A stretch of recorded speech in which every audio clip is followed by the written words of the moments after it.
Hey there, you're listening to Not Another TV podcast. This is episode 30, the week of December 15th, 2023. My name's Drew Koenig. With me, as always, my co-host, Mads Sassy. Mads, how we doing? Hey everybody, it's the middle of December already and I'm freaking out because where did 2023 go? Where indeed did it go?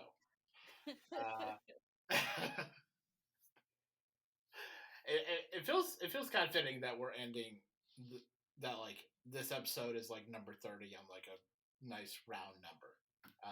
Yeah. Because this is our last episode of the year. Nice. Yes. Yeah, my ADHD pattern brain is like, thank God it's an even number and it's a multiple of 5. I'm weird. It has to be even and a multiple of 5 or both. Right, no, I get that. I get that. yeah. So this is episode 30. No one count about how many weeks are actually in a year.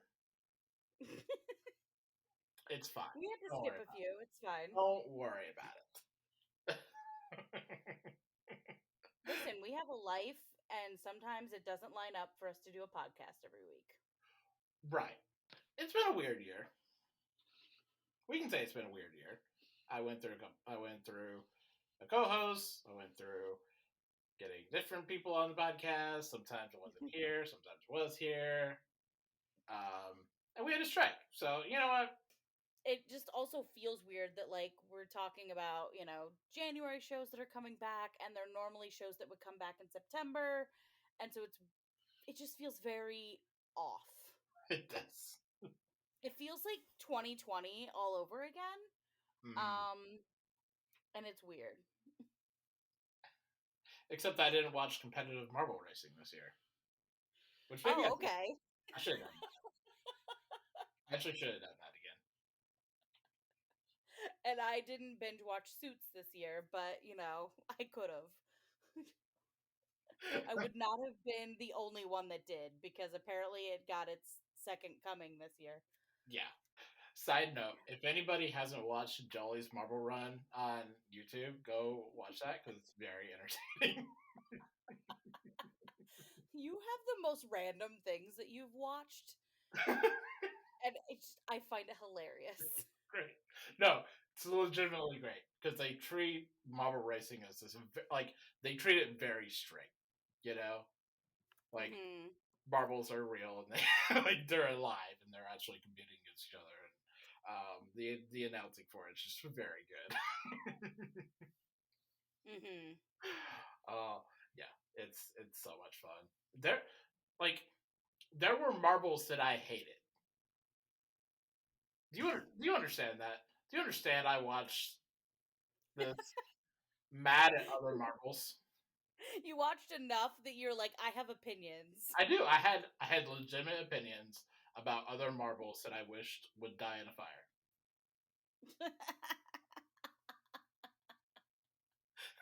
Maybe this is something I'll come back to next year. I was gonna say, we'll have to unpack this at a later date. I gotta come back to competitive marble racing next year, I think. This is what I like. Did not know it was a thing. It is. It was produced by like John Oliver and Last Week Tonight, I think. Yeah, it's just so entertaining. You're not wrong. I literally just Googled and I was like, he's gotta be pulling my leg. And nope. Nope, I'm right. They're not pulling my leg. Nope. Not happening. Yeah, and the proceeds went to charity. Like, it was great. It was so much. Marble League 2022 all events. Oh, did you watch it last year? I didn't watch it last year, so I have to get back. Did you watch it this year? Because there were some this year too. I've forgotten to watch it since like 2020. So I gotta get back into like. I literally just typed in competitive marble racing in Google, and like I got a list of videos dating back to like I only scrolled down long enough to see 2019. So this has been a thing for more than 1 year. Okay. Yep. It was a thing well before 2020 too. Oh man. Oh, the things our universe does. to entertain themselves. I will say, watching marbles go down a thing is very satisfying to watch. Like, it's just immensely satisfying. It just like triggers that little part in your brain where you're like, oh, this is very, this is very like cathartic. Meanwhile, for me, what's cathartic is watching people decorate cakes. Mm. Like those videos on like TikTok where the cake decorators would be like, I got this request for a dinosaur cake from so and so, and then they like are talking, but they're like, I especially like the ones that tell a story that have nothing to do with the cake while they're making the cake decoration. Like that is the best part because I'm like, oh, I'm hearing a fun story, and look at that dinosaur, that looks really really cool. Yeah, that's my like if I need some kind of ASMR, that's my ASMR. You guys are learning lots about us this evening. Great episode. Great episode. So there was some news this week, but we don't really have time to get into it, so we're just going to bullet point some. We're going to rapid fire some news real quick and then get back to it in 2024. Our Flag Means Death got a season 3. Good Omens also got a season 3. Andre Braugher passed away this week at the age of 61. Netflix finally released its numbers for how many people are watching their stuff, particularly in the first 6 months of the year. It was real weird to go through, and Warner Brothers is probably going to go bankrupt. Probably. So that's our news. We'll go into more depth in January. But since we can't, rest in peace, Andre Braugher. You were way too soon. Way too soon. And I will never not say the word vindication the same way ever again. Ever. Like I said, this is our last episode of the year. So we are going to be talking about our best shows of the year. We'll be doing a top 10. But before we get to that, we wanted to cover some brief awards, some superlatives, if you will. Just a few. So our first category is best performance. So for this, I had Sophie Nélisse from Yellow Jackets, who I think just did really fantastic work this year, particularly in her episodes regarding her pregnancy and the birth of her baby. And also Carla Gugino from Follow the House, the Usher, who did a really transformative performance in a myriad of different ways in that show. So what do you have? So I have Kieran Culkin as Roman Roy in Succession. This season was very emotional driven for Roman. With the passing of Logan, he suddenly had to figure out how to navigate his life without needing the approval of his father because his father was no longer there.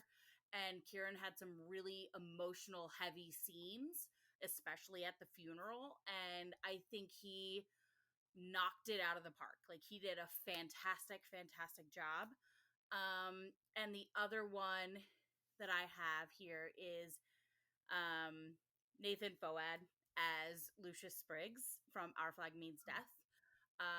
Again, I went with these characters that really moved me this year, and Lucius's character journey in season 2 really spoke to me as a trauma survivor, and so Nathan handled that with beauty and grace and gave depth to a character that previously had been very blasé about life in general, and it showed that he too could be broken at times.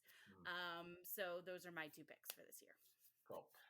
You mentioned Kieran Culkin, and I just wanted to do honorable mention for him on Scott Pilgrim Takes Off, who just stole complete scenes of that show, and a very good vocal performance, like just really good. Nice. Not one of my actual picks, but still a really good, really good performance from him. So let's move on to best character, and for this I have Richie from The Bear and Beckett Mariner from Star Trek Lower Decks. And I had Isaac from Heartstopper and Crowley from Good Omens. Nice. They were my favorites this year. Yeah, and I think all of these pretty much speak for themselves. Yeah. If you know us or you know these characters and you know us, you'll understand why we picked these characters. Yes. That was a very convoluted way of saying you have to know us and these characters to understand. Right. And so now for best episode, I have an honorable mention here for an episode of Game Changer, which is done by Dropout, who does our beloved Dimension 20. And so I kind of have to do a little bit of preamble to make this make sense. Game Changer is a kind of a variety game show that they do where the rules change every episode. And they did a episode this year where they put Brennan, Lou, and Siobhan into an escape room without telling them. Okay. And then made them go absolutely apeshit trying to get out. And it was just, it was so good. It was so good.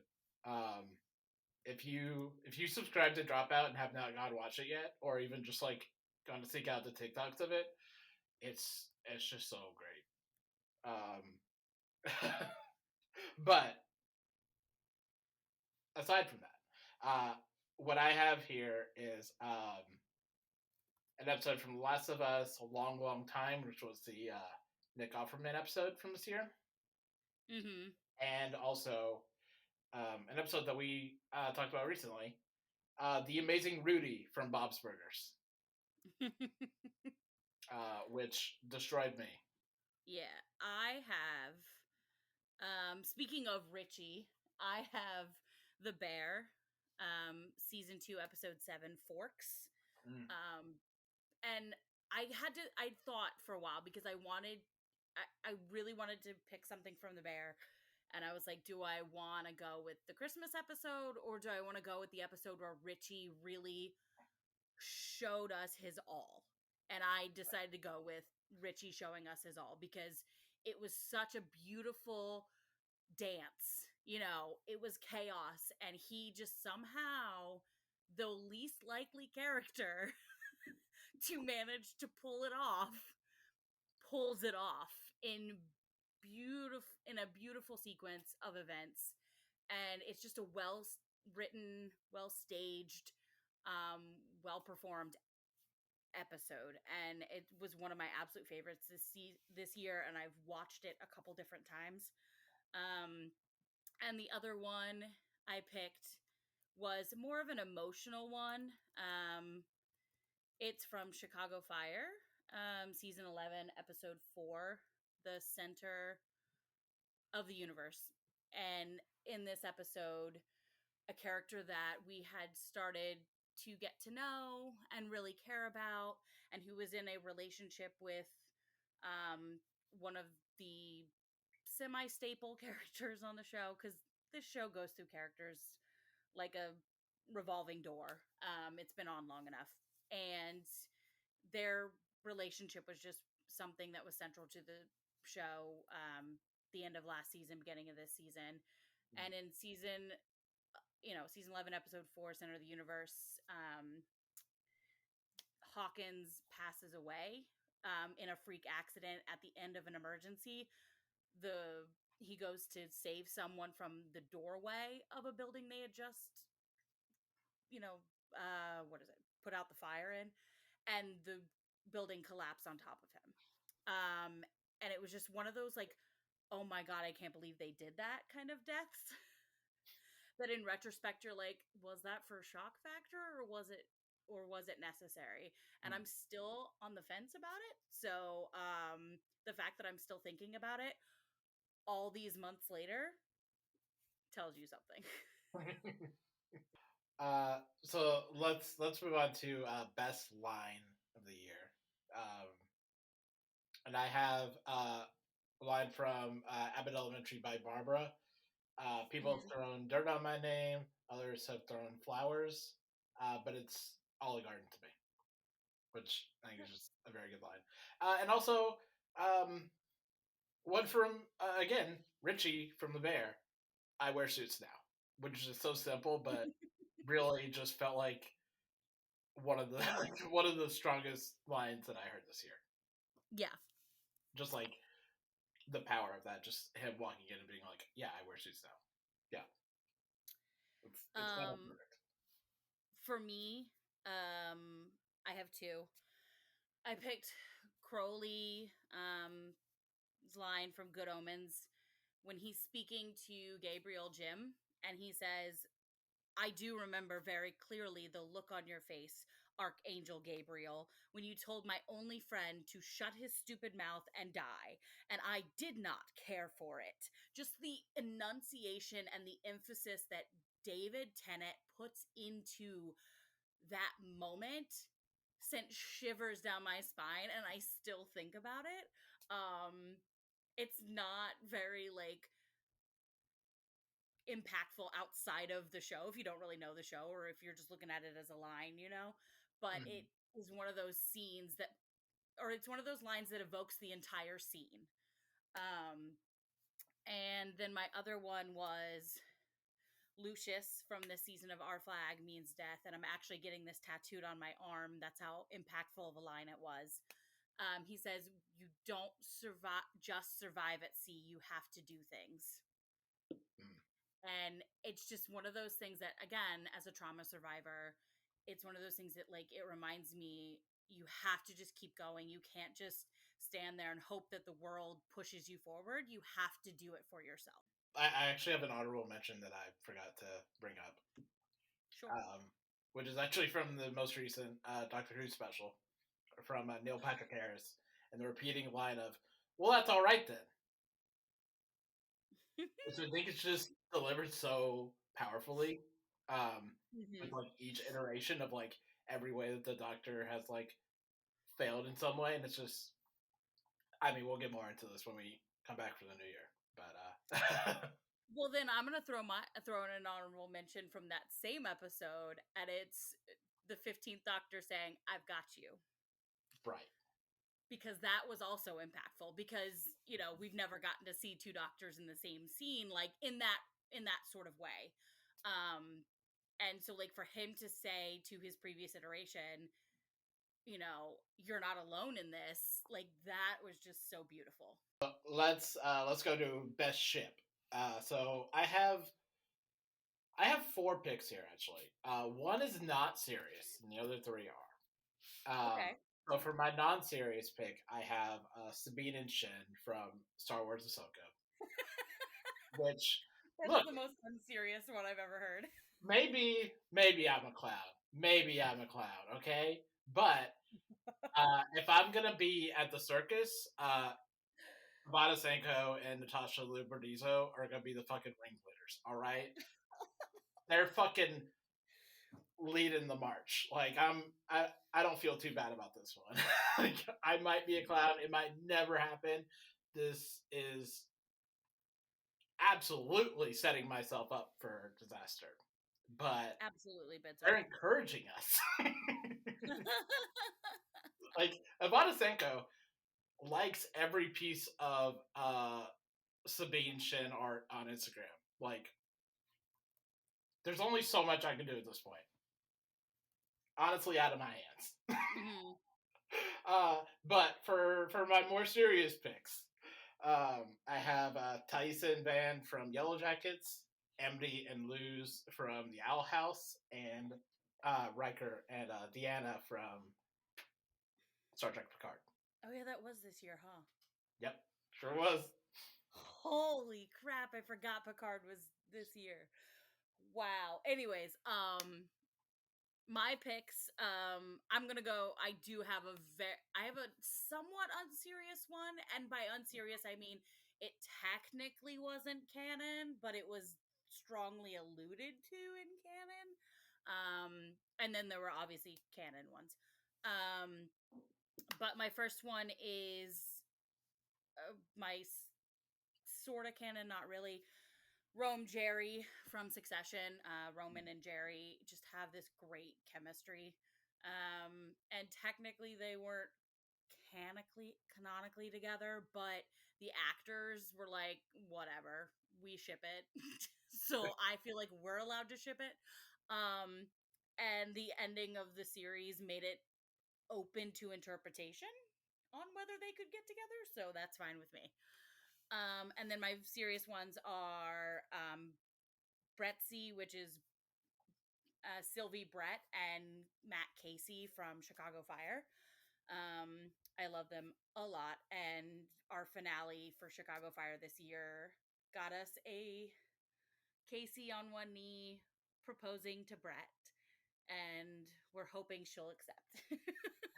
It was like one of those cliffhanger things, and you're just like, oh, I want to know. Anyways, and then Lucius Black Pete, because my gay boys got married on Our Flag Means Death. So let's go to biggest disappointments of the year. So there's a lot this year to be disappointed by. First by the strike itself, which might just take the cake, but also Ted Lasso, Secret Invasion, The Mandalorian, Nancy Drew.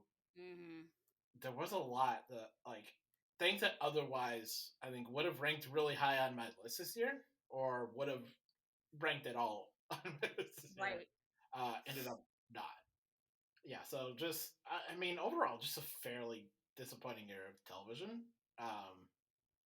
Because I was going back and looking over my list and I'm like, there's not a lot here. Like there's a lot of good stuff obviously, but there's not a lot where I'm like, I'm blown back by this, just in general.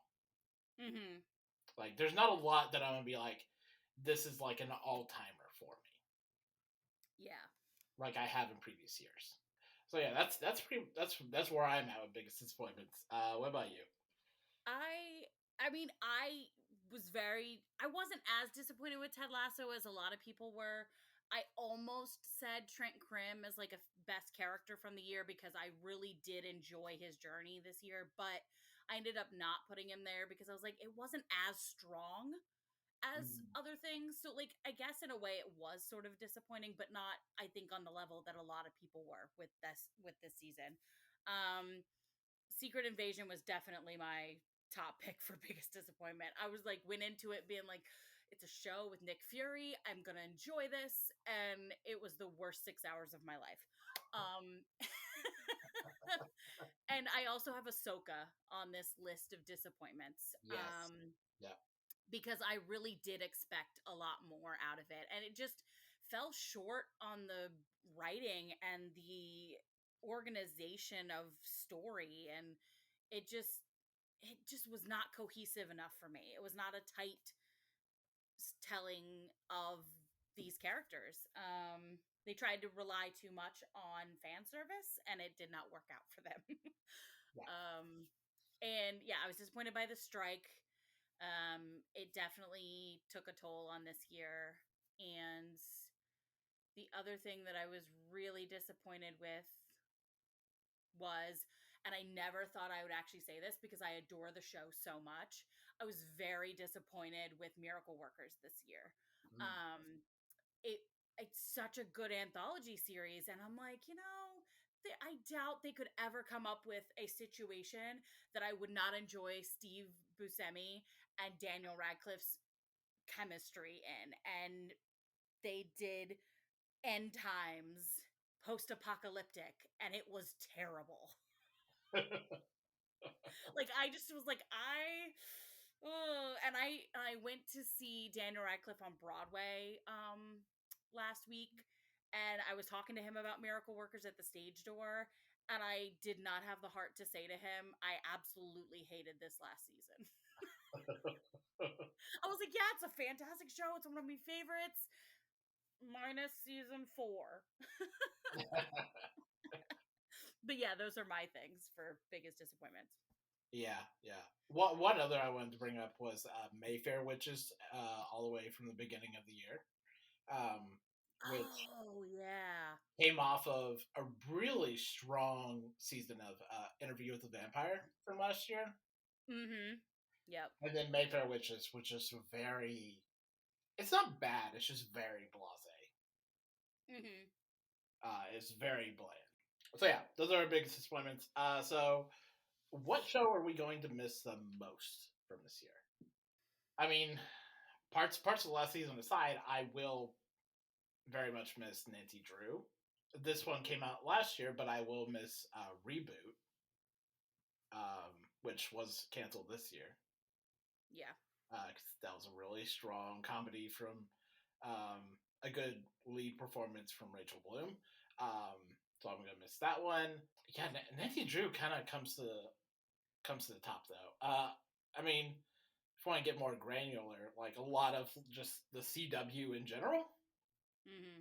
I'm gonna miss as just kind of an entity. Yeah. Which did like have a pretty full and final death this year. Like Mm-hmm. that was pretty much curtains this year for the CW. So I think that's where I'm at with that. For me, it's Succession. And I know there were a lot. I would talk to some of my friends, and they'd be like, "I don't know how you can stand to watch a show that really highlights what's terrible about our political system, and about the rich people in America." And I'm like, because they don't pull punches about it. Like they're very much, yes, we are able to do these things, and we know that this is terrible. And the writing was just so out of the ballpark every single time. Like there was, I don't think there was a single moment throughout all the seasons of this show that I felt like it was weak and unnecessary. Like this show just blew my mind week after week, year after year, and it's going to be such a loss in my TV watching. I mean, of course I can go back and just rewatch it, but and the ending was just so spectacularly well done. And it pulled a thing out of left field for the ending, and it was just like I should have seen this coming. So I kind of want to go back to the beginning and see where the hints were all along, because that's how well written of a show it was. And I'm also going to miss Ted Lasso. Like I said, again, it wasn't as big of a disappointment. It was a disappointment, but I'm still going to miss it, because I do love these characters a lot, and it really did change my life. So Yeah. those are mine. One I forgot to mention somehow. Reservation Dogs. Oh my god, I forgot it too. Which I will I also miss didn't mention so Nancy much. Drew, but we Yeah. we know how I feel about it. I love Nancy Drew. I will miss Nancy Drew.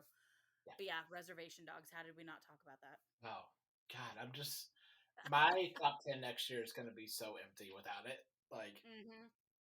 something really good is gonna have to come along next year. It was only in my top 20, but like it was still one of those shows that just like never missed. Like it was good, and it made you feel things, and it made you laugh. Right.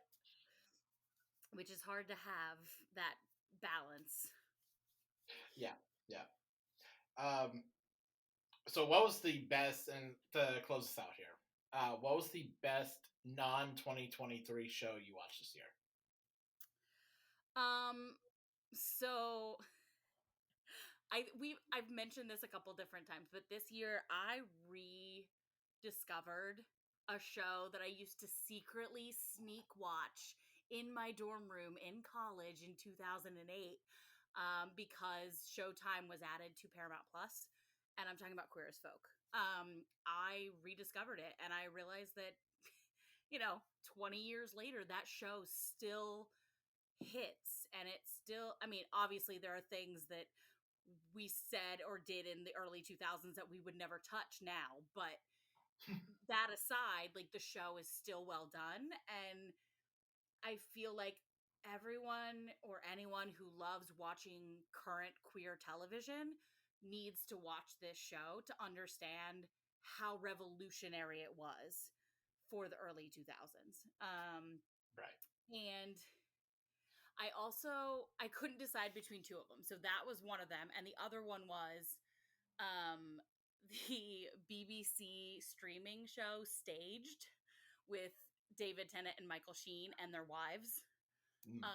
Slash girlfriend. I think Michael Sheen's is his girlfriend, but it's beside the point. They're partners.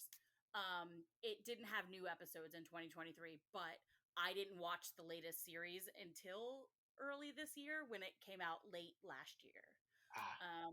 And it's just one of those shows that is so uproariously funny that you almost pee yourself laughing every single episode because the shenanigans are just wild. It's definitely a really feel good show, and it really shows the dynamic between David and Michael, and it gives you an insight into why they are so good on Good Omens, because they have that dynamic outside of being actors. Yes, staged is sort of written, but a lot of it is them just off the cuff blabbing at each other. So, right. Yeah, those were my two big best from this year. Okay. Well, outside of this year, but yeah. So mine is like, admittedly, not the best thing I watched this year, and like I watched a lot of TV that didn't come out this year, but I do just I want to mention this. Willow on Disney Plus, which is not on Disney Plus anymore. So this is more a call out post than, hey, a really great thing I watched this year. Because like Disney Plus made the show and then took it off their platform. They did that with quite a few shows this year. Yeah. But Willow hangs really closely in my mind. Because like it was a show that was getting traction, it was getting, more popular, and then it was just kind of yanked, which is really disappointing. I really enjoy that show. Like obviously I watched things like The X-Files and Justified this year. But like Willow was very entertaining.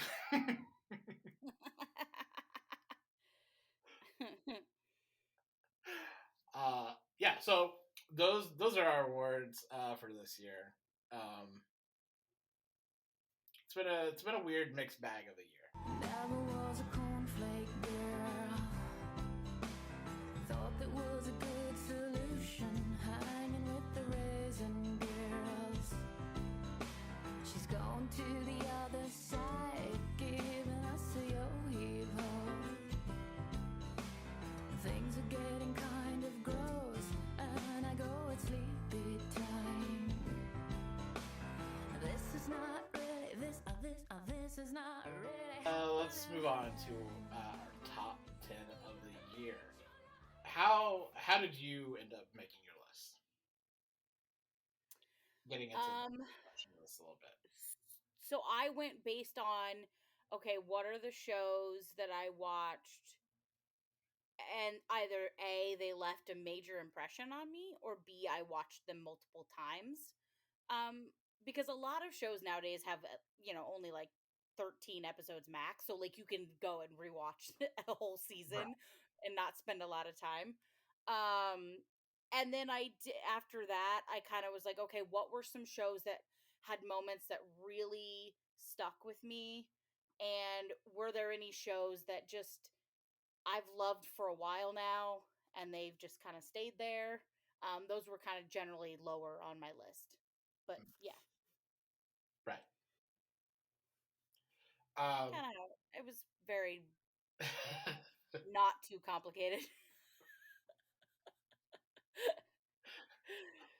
Right. And I kind of spend like the whole year kind of constructing and like listing things out and like making sure like I'm putting down like every show I watch, and then like putting it into like a list of like, okay, things I'm considering for things, and then like kind of judging that with like how much did I enjoy this show, and how good was it, and how much would I rewatch it, and how much did it affect me, versus like all the other shows on my list, versus like where did it rank last year, and where does it rank against like just basic madness. Some method, most madness.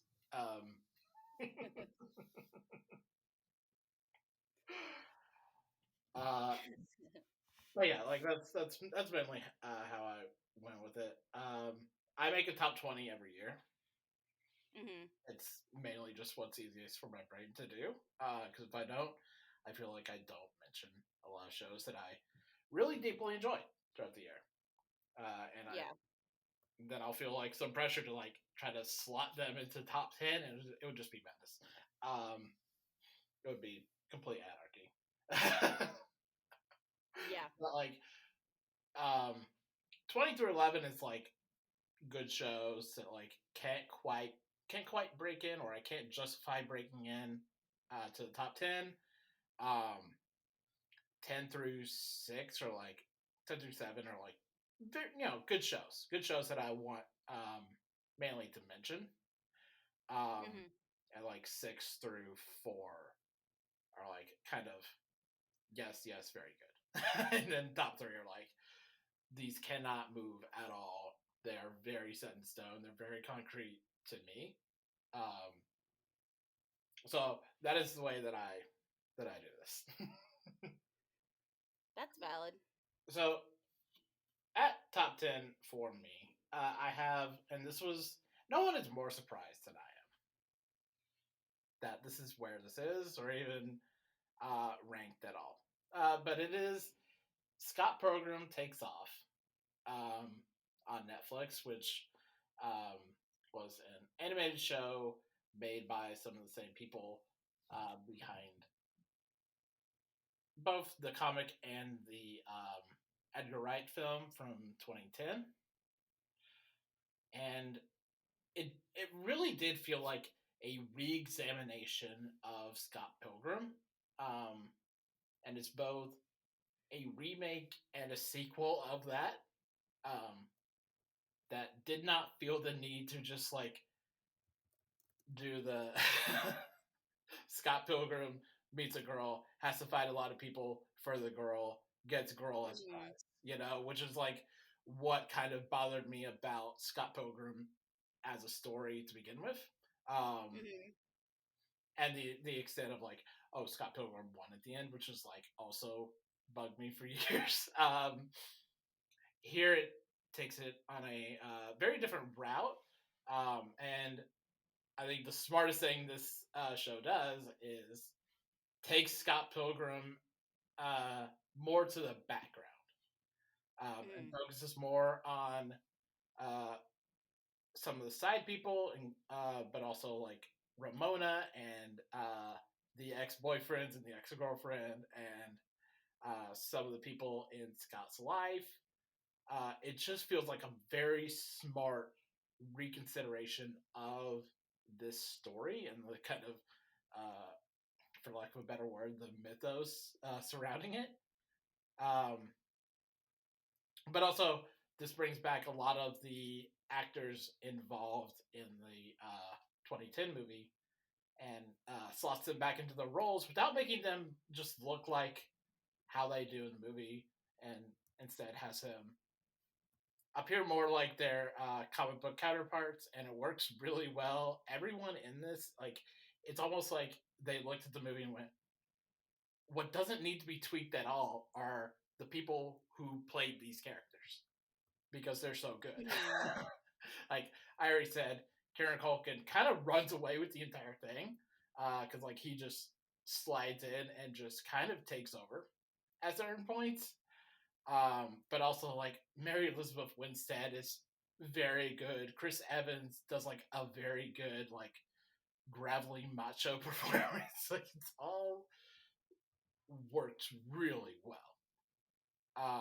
Hmm. And is really deeply affecting at some points. Um, but again, it is like um, feels more like the people who made Scott Pilgrim the comic were like, let's really look back on this as people who are now, conceivably in like their 40s or 50s, and like, maybe I have a different feeling on this now. So it's really interesting in that vein. So yeah, that's my top Hmm. That's my number 10 spot for Scott Pilgrim Takes Off. Okay, so I'm going with my 10, sorry. Right. So coming in at number 10 for me is a staple that's been probably in my top 10 for the whole time it's been on. Chicago Fire. This season was just a really good way for the show to kind of circle back to the family vibe that they established at Firehouse 51 when the show started. Like, that's what it became famous for. And I feel like in the last couple seasons, it kind of teetered away from that because it focused more on relationship dramas and, you know, like career aspirations and things like that with these characters. And this season, they really kind of tried to circle back to okay, these guys all work together for long periods of time. A lot of them live together in their own, you know, outside of work. Let's get back to that family vibe. And I think that's really what pulled me in with this season and reignited my love for it. Not that I ever really lost it, but was starting to taper off. And now I'm like really excited for season 12 to come back and be like, bam, this is what Firehouse 51 is about. You know, we got to see the newbies kind of interact with each other a little bit more. And I really fell in love with the character Gallo this season, who's played by um, Alberto Resende, who I was introduced to and fell in love with from the show Shadowhunters. And I recently found out that he's not going to be on the show beyond the first episode of the next season, and I'm terrified they're going to kill him. And I adore that character, and I hate that once I start to really fall for a character, the show is like, let's get rid of them. But no, season 11 was just a nice homey vibe, which was something I think we really needed this year, but especially needed from this show to justify continuing to watch into a 12th season. Mm. So that's my pick for 10, Chicago Fire. Nice. So my number 9 pick will probably not surprise anyone, and it is Star Trek Lower Decks, which notably we talked about a lot on this podcast. But I really loved where the season took things, and particularly took Mariner Beckett, and attempted and succeeded very well to explain a lot of her ethos and like why she behaves the way she does, and digging into her backstory, and also fitting that backstory into existing Star Trek lore and slotting her into a very recognizable event within Star Trek. And like just her arc over this last season is just so great. But also like Lower Decks had so many funny episodes this year. Like it's just such a good show. It is almost the perfect send up and celebration of Star Trek that I think anyone could make. In the way that like both think like it's the perfect way of looking at Star Trek as both I love this thing and also it is deeply stupid.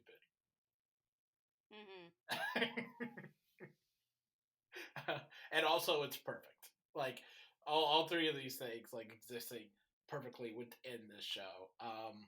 Yeah, I love it so much.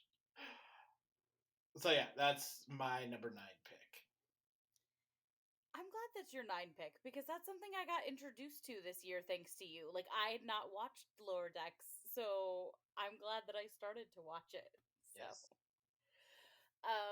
Coming in at number 9 on my list is Abbott Elementary. Okay, mine is a little higher up. Okay, so we'll wait for yours, but yeah, basically. Or let's just talk about that all at once. when we get to Yeah. my pick. Yeah. No worries. So let's go to my number 8 pick, which is Yellow Jackets. Again, who was surprised by this? No one. I wear my lost sensibilities very clearly.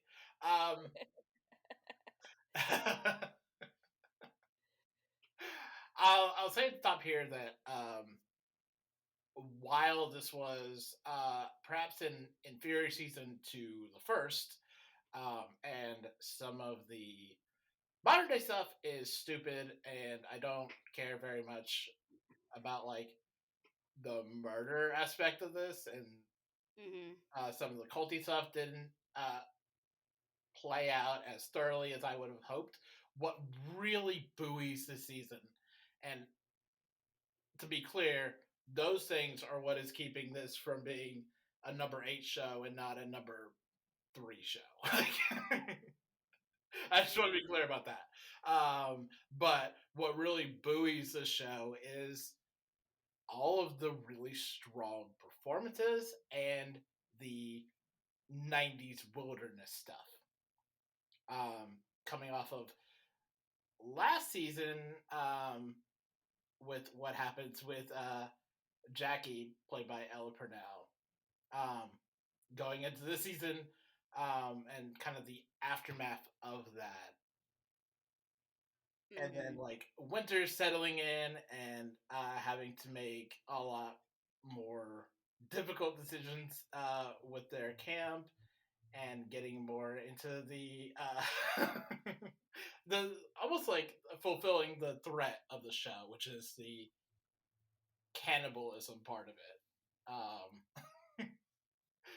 Getting more into that, and yeah, just so many good performances in this. I mean, I already mentioned Sophie Nilles at the top, but like, you know, Courtney Eaton and Sophie Thatcher and Melody Linsky, and just like across like Simone Kessel, like just across the board, so many like amazing performances throughout the show.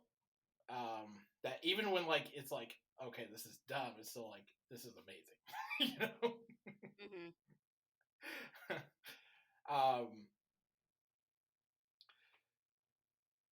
Yeah, and just like the first cannibalism episode that they do this season, is so shocking in ways that it should not be, but is executed so sublimely that it really catches you off guard. And it's just really getting into like the legit horror of the season, or of the show.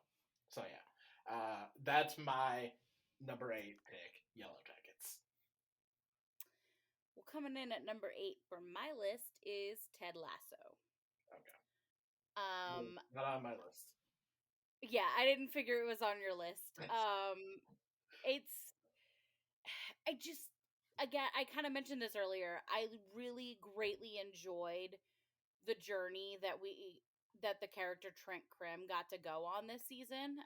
He's been a staple favorite of mine since the show began, and to get to see him come out of his shell and kind of mirror the coming out for Colin, and like be that guide for Colin, was just such a beautiful relationship conveyed in a somewhat lackluster season.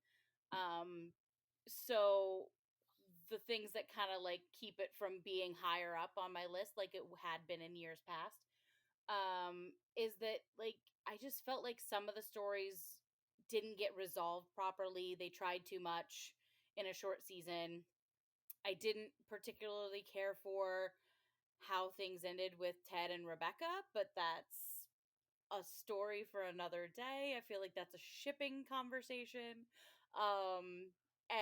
But overall, like I did enjoy the journey I got to see Trent and Colin go on together, and then also that we got to see why am I blanking? Oh my gosh, hold on 2 seconds. Roy Kent and Jamie Tart go on. They put aside their differences and helped each other this season, and that was beautiful to see. And so, yeah, my number 8 is Ted Lasso. Nice.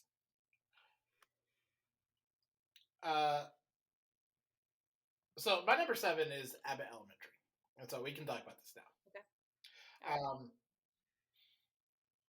There were fewer episodes this year as compared to last year, so that's why it's not a little bit higher up on my list. It would probably be closer to like number 4, number 5 if it had more episodes than just like the half a season that had come out at the beginning of this year.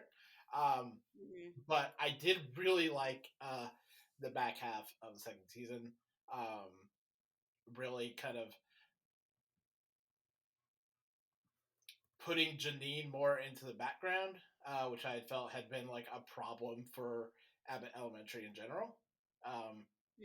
The amount that they were using Janine and like really using her more expeditiously this year was a really good move, allowing the show to kind of focus on more of the characters and not let, again, Janine being like a driving force of like what's happening every episode. Particularly, I remember like Gregory's episode of being nominated for like best teacher. Yeah. Episodes like that I think just like really helped the show this year. But you talk a little bit. What do you like? I loved that we got to focus a little bit more on Melissa and Barbara, and we got to see their friendship kind of like come more to the forefront, and we got to see why it was that in season 1 Janine could see that they were kind of a united front as elder teachers in the school, and you get to see a bit more of that this season, especially in the episode where they go to that teachers convention or whatever. Like, you really get to see their friendship come out, and that's something that I love, because I generally with shows go for older characters, because I feel like generally they are a little more developed, but also they have a lot more depth to them, because they have a lot more life that they've lived. And Lisa Ann Walter and Cheryl Lee Ralph just have the comedic chops to really shine, and I'm glad that this season allowed that to happen for them. And I also love that we got more of Ava this season, because she was one of my favorite parts of season 1, and I was so sad we didn't get more of her.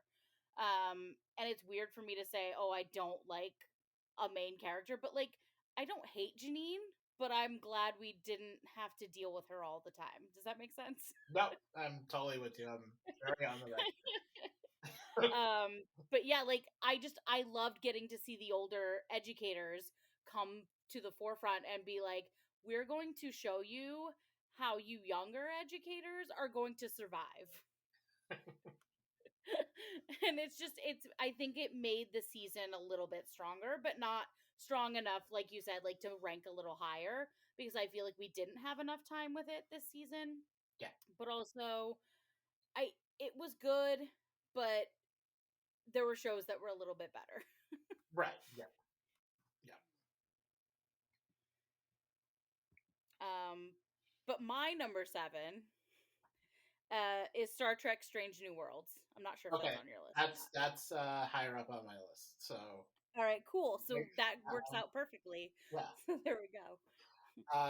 So let's go to my number 6, which is Poker Face. Which, God, just I had so much fun with this show.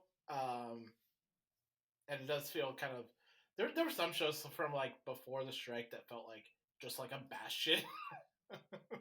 Just like a kind of oasis. When like I go back and think of them. And yeah, like Natasha Lyonne is so much fun in this show. I think I said this when we talked about it earlier in the year, but it was like it feels like Ryan Johnson saw everyone saying Natasha Lyonne should have her own Columbo show and just went, I can just make that. I can just do that. And he did. He made that. A lot of it does. It's very Murder She Wrote of like Natasha Lyonne going from um, place to place and getting embroiled in like a murder, and very Jessica Fletcher. It's very Columbo, as I said. But also, it feels like her character from Russian Doll just being like, "Hey, here's a murder," and having to watch her So it was react to that. I didn't have a chance to watch it this year. So like it's basically Natasha Lyonne gets to be herself as a detective. Basically, yeah, and yeah, and the whole shtick is that like Natasha Lyonne, she can tell when someone is lying. Mhm. Which like it gives it the fun little wrinkle. But yeah, just like Natasha Lyonne just like interacting with like, oh, here's a dead person who like I've had like this weird one day connection with. And also the really strong roster of guest stars in every episode. Mhm. From like Adrian Brody in the first episode, and Ron Perlman, and Joseph Gordon-Levitt, and just like down the line, just so many excellent gets, like so many good cameos throughout the season, um, and just like when I go back and think of like these individual murders, I'm just like it was so good. It's like hits so strongly in my mind. Mhm. Yeah, and I just love the direction and the editing for it. Like showing a little snippet at the beginning of an episode of like kind of what happened to like precipitate or commit the murder, and then like seeing Charlie, Natasha Lyonne's character, her perspective on it, and like what she sees and what she witnesses, and like her view of like victims, and it is so well done. Mhm. Yeah, it definitely is like Ryan Johnson flexing from that like Glass Onion like parlor murder mystery kind of thing of like, yeah, he just knows this so well at this point. Mhm. And I want a billion seasons of this show. Like, I just want to like let's watch Natasha Lyonne go everywhere. Go see her solve murders in Europe. Let's see her solve murders in space. Like, Murders in space. I'm like picturing her on like the USS Enterprise or something like that, solving murders. You're welcome.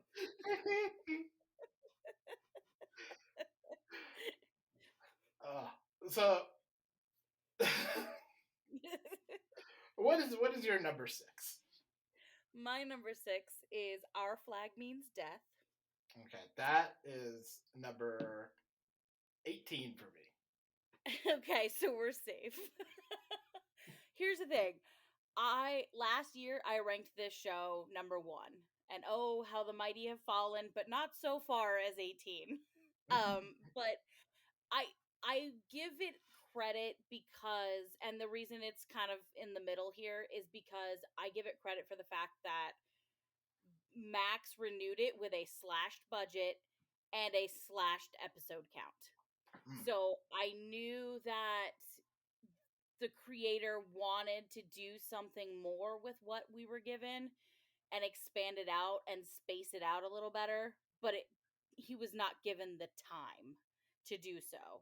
So I gave a little bit of leeway with that, but there were things that were wrong with this season. It was not perfect, it was not smooth, but honestly, I enjoyed deeply that it really fell into that found family vibe, and it held on tight. You know, it said, okay, these guys have been separated. Some of them have seen some really terrible things. Some of them have witnessed their co-captain murder people and not give a shit about it.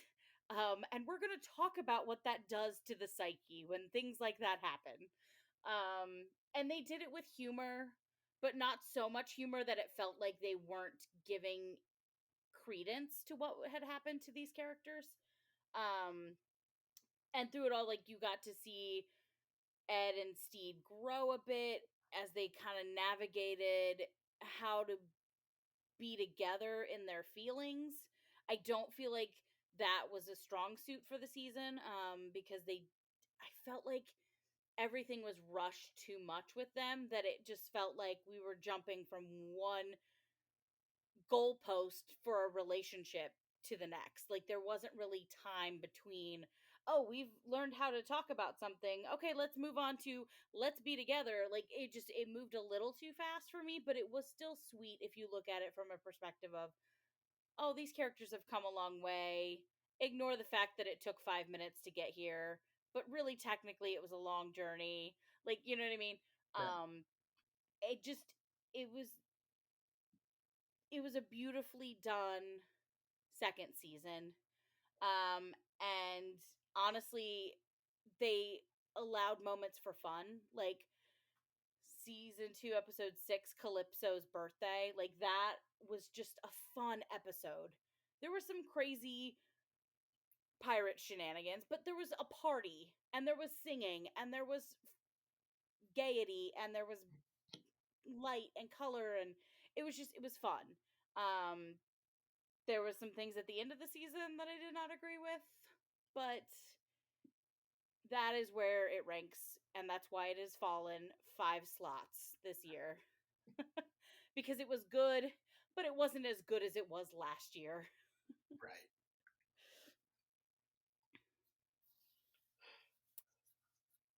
So my number 5 is Fall of the House of Usher, which we talked about recently here. So I don't want to belabor the point too much. Yep. But yeah, Mike Flanagan can do no wrong, in my opinion. This was just such a fun and like dark look at like this adaptation of not just like Fall of the House of Usher, but like Edgar Allan Poe in general, and like his overall catalog, and really just kind of the perverse joy of watching these people who are everything that is currently wrong with corporate America and pharmaceutical companies be killed in Yep. increasingly gruesome ways. Yes. So there's like the weird amount of like catharsis out of watching these objectively bad people being killed by nothing other than like their own human nature. Yeah. And just like very strong performances throughout. I mean, we already mentioned I mentioned Carla Gugino at the top, but like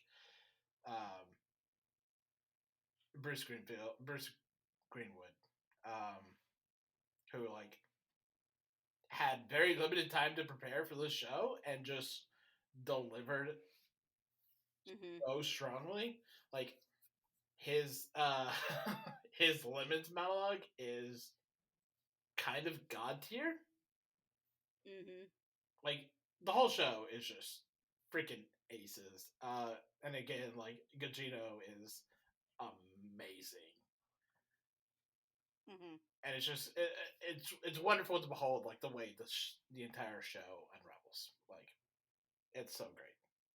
But let's go to your number 5. Well, I just want to mention that Fall of the House of Usher was number 11 on my list, so it just barely missed. Okay. I greatly enjoyed it. I really did. I just was like, I don't know if I've been able to sit with it long enough for me to be like, oh, this was definitely top 10, which is weird considering my number 5 is a show that the final episode of it airs on Sunday. But I'm talking about Fellow Travelers, Mm. the new Showtime mini series starring Matt Bomer and Jonathan Bailey. And I've mentioned it in passing a few times on the podcast. It's just so well written. It's well staged. The cinematography is phenomenal. Um, I covered for my friend reviewing the first episode for Telltale, and in that review, I talked about how the lighting really told you what era you were in because the episodes float between present day, which is the 80s, to the past, and showing where these two characters meet each other, fall in love, their journey that gets them to where they're standing in the 80s. And in the 80s, things are a lot lighter and there's more warmth to the scenes, and then you get to where they meet in like the 1950s and it's dark, everything's in shadow and it's colder, and you can just tell from the time period that these were two very scared men who fell in love with each other and had to hide because they both worked very closely to McCarthy during the time that he was getting rid of the communists and the gays, and they worked in government. And it's just a very well done show that manages to make you love these characters, hate these characters, and feel for these characters all in equal measure. And the performances from Matt Bomer and Jonathan Bailey are just top tier. They just really blow it out of the park, and it really just makes you want more and makes you want to hope for the best for them, even though you know they're headed for the worst. Mm. So, my number 5 is Fellow Travelers. Nice. Very depressing, but either way. It's a very depressing show.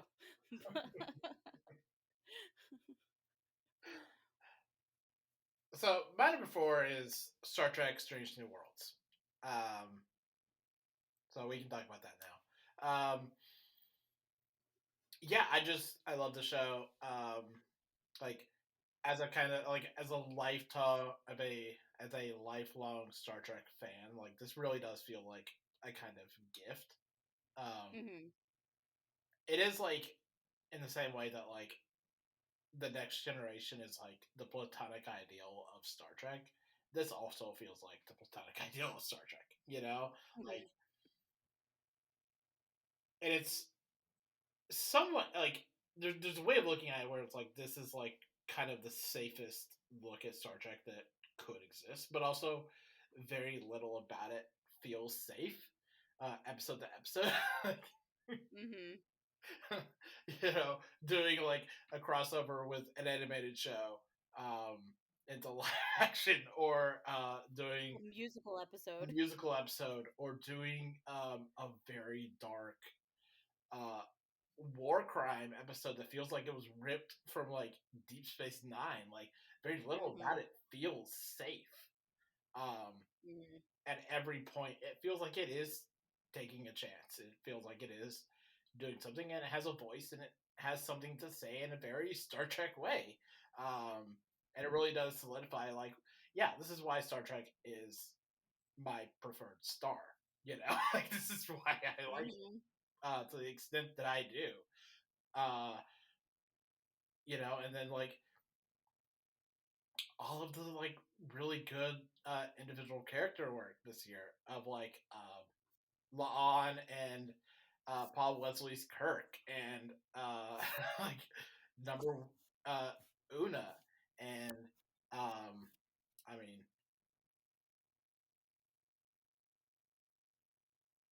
everything happening with like Pike and Uhura Mm-hmm. and like it's all just so good and it feels so wonderfully fleshed out. And yeah, like if whenever I get to a point where like I can't love the show more, it does something. I'm like, I love you more. It's Yep. just so good. Um, it's so wonderfully written. Like I could just keep on going on about this, but you tell me. So I ranked it at 7, mostly because I am a casual Star Trek fan. Anybody that knows me knows that Star Wars is my beating heart. So you say that Trek is your star, well, Wars is mine. But I do enjoy Trek as well, and I haven't fully enjoyed a Star Trek series since the next generation. Like I really have struggled to really get invested in characters since TNG, and Strange New Worlds has me hooked, line and sinker. Like I enjoy it. The stories are fun, the characters are captivating. I'm in love with Ortega's. I'm going to just say that right now. If Ortega's were standing in front of me and be like, "Let's date." I'd be like, "Abso-freaking-lutely. Let's do it." Ballbuster, fucking love them. Absolutely. And I feel like like you said, we learned so much about these characters this season. You know, La'an became more of a beloved character to me with her interactions with Pike. Not Pike, sorry. Um Kirk, and well, also Pike too, because like she kind of grew a bit with her relationship with him as well. But and then Spock, like dealing with becoming more human at one point and having to reconcile his love for why am I blanking on her name? Oh, Chapel. Help me out here. Chapel. And like just that confusion within him and that turmoil within him, it's just you get to learn more about this character that I already loved. You know what I mean? And so this show has just been a joy for me this year. And I have watched the musical episode many times. It was phenomenally done. And I was very concerned when they announced there would be a musical episode because I was like, this could go one of two ways. It could go really, really well, or it could go terribly. Like, it could go Buffy the Vampire Slayer well, or it could go Grey's Anatomy terrible. And it did not go terrible. So, thank God for that. But yes, that's why I ranked it at 7. It was great. It was fun. I'm still like I love it, but it's still not as beloved to me as some of these other shows. Right. Uh, so what is your number 4 then? My number 4 is The Bear. Okay, that is a little higher up for me. So All right, so we'll have to wait. we'll wait. So I'm gonna jump to my number 3 show, which is The Last of Us. Which, yeah, just like when especially when I look back on it this year, like just such a strong first season, and particularly like one of the best video game adaptations I can think of. Like Pedro Pascal and Bella Ramsey are just so phenomenal in this show, and just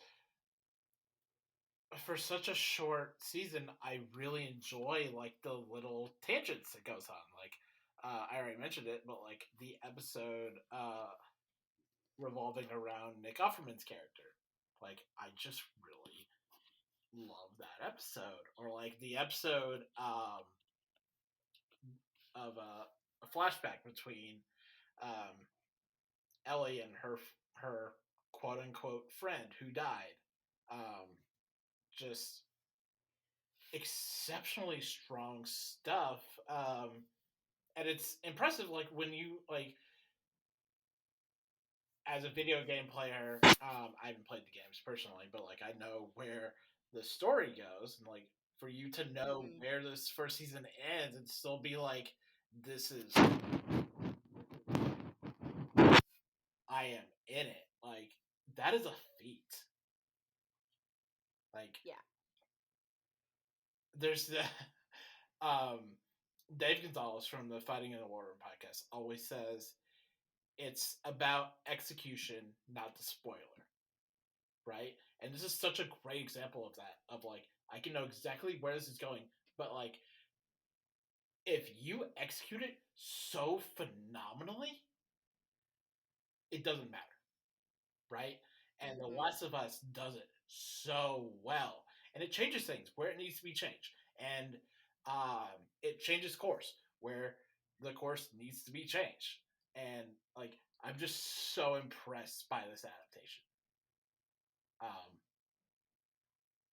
Not to the extent of like, this is the way forward for like all video game properties, but it's like, this is such like a significantly strong um like outing, you know? Like, it's Yeah. just so good. Um and again, none of it matters if the performances aren't as good as Pedro Pascal's and Bella Ramsey's. Mhm. Um and also kind of honorable mention to like Melanie Linsky with her uh 2 episodes this season, who's just like this very casual, familiar villainy is just so good. Mhm. So that's my number 4, or my number 3 rather. The Last of Us.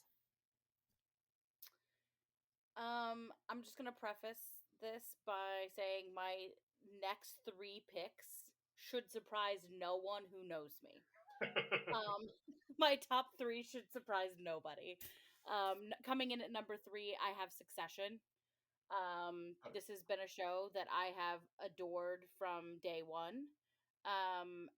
It's, the intensity of the drama of it never feels so intense while you're watching, but then you turn off the episode and you're like, holy shit, I just went through a roller coaster. And it never feels like it was only an hour. Like, the episodes are generally about an hour, and like end up after the episode ends, you're just like, all that happened in 1 hour. Um, and this season was no different. It was the final season. We knew going in it was going to be the final season, and so we were very curious to see where these characters were going to end up. Because the whole point of this show has always been who is going to succeed Logan Roy as the successor, CEO, owner, whatever, of Waystar Royco. And it's been a battle between his children this whole time. Um, you know, I say his three children because Connor doesn't count. Connor is the redheaded stepchild, so to speak. That is he's the older brother of the three youngers, and he thinks that he can run for president this season, and win with a 1% voting ranking coming into election night because he's that delusional. But like, that's the thing about this show is like, these people, it's kind of like you talked about with House of Usher. It's highlighting what is so wrong with politics and how much the rich of the world influence politics. Mm, Because there was an entire episode this season where we saw the Roy family orchestrate the burning of one of the voting stations to get rid of ballots. And it very much made us think about the Trump election. right. It really made us feel like we were back in the Trump election. And they did it for um, one of the most obnoxious but villainous type characters ever, who does end up getting the presidency because of said actions on the part of the Roy family. Um, and I talked earlier that Roman was the character to highlight this season, and I stand by that. He went through an entire journey, but his his actions during the election are something I will never forgive him for. He's one of those characters that I'm like, I adore you, but also you're terrible. You are a terrible person. And that's the point of this show, is like people outside of watching this show that just look at the quote unquote fandom of this show, they're like, how can anyone love these characters? We're like, because the point is we're not supposed to love them unconditionally. We're supposed to look at them and be like, you are a terrible person, but I still adore you for some weird reason. And the twist that they pulled out of left field in the 11th hour for this show was just chef's kiss. And then you look at it and you're like, that was how it was supposed to end. I'm actually not angry about that. None of the Roy children ended up with the golden ring. It ended up being, the least likely character, the most buffoonish character in the entire company got the golden ring, and you're just like, excuse me. But then you're like, you know what? That actually makes sense, because that's what happens in CEO politics. Like, that's what happens in big companies. Like, the most buffoonish guy that is the easiest to manipulate and control is going to get control of a company, because someone higher up than him wants to be able to pull his strings. And that's exactly what happens. But there was also the great performances of Matthew McFadden, um, Kieran Kieran Culkin, Alexander Skarsgård was phenomenal this season. Um, Sarah Snook, Jeremy Strong. Like, there is not a weak actor in this entire cast. Like, that is what's so great about this show, and why it will forever be in my top 3, and this year is at number 3. Nice. Uh, so my number 2 is The Bear, which we have talked about plenty on the show, but let's talk about it some more. Yeah, The Bear is just such a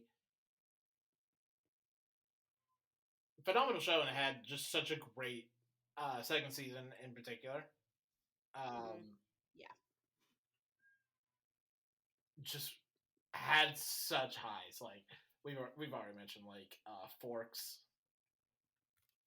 and Richie's arc in general, but also like the Christmas episode, which is some of the most stressful television that I've watched. Uh, just from like top to bottom, it's just so good.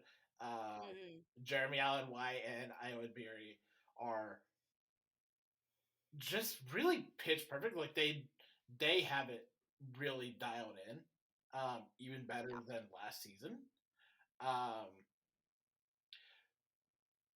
But I also really enjoyed like more of like Sugar and being brought to the forefront of the show, and like digging more into that family, and like more of the background there, and like of the brother, and like all of that. Like, it's just so good. Like, there wasn't like a thing that happened this season where I'm like, duh, that sucked. Like, it all just felt really right. Yeah, I agree. And like, I went into this show not expecting to love it as much as I do. Mm-hmm. I went into it because I fell in love with Jeremy Allen White because of Shameless, and I was like, oh, he's doing another thing. Let's see if he can do great acting outside of this show that he's been on for like a million years. Right. You know what I mean? Like, it's one of those things. I was like, I wasn't sure. And I was like, no, he has the magic. He has that skill to carry a show, to bring that charisma to the screen, and yet still not be the only shining star. Like, he knows how to carry a scene with other people. He knows how to give space to other people, and that's so hard to do for some actors, and he does it so well. Yeah. And he has a chemistry really well with Richie, and I'm blanking on her name, but you know who I'm talking about. And it's so intense every episode. Mm-hmm. And yet you can't help but go back for more. You're like, I want more, even though this gave me the worst anxiety of my life. I want more. And that Christmas episode, it just made me think of the Italian Christmases of my childhood, because Italian families are chaotic. And this took it to another level. And the guest stars in that episode were just like, oh my God, you got everybody. You managed to pull it off for everybody. And but Forks was what really did it for me this season. Like, that was just a beautiful end note for Richie's journey across this season. You know, getting to see him work with that other restaurant and learn how to do the job the right way and take.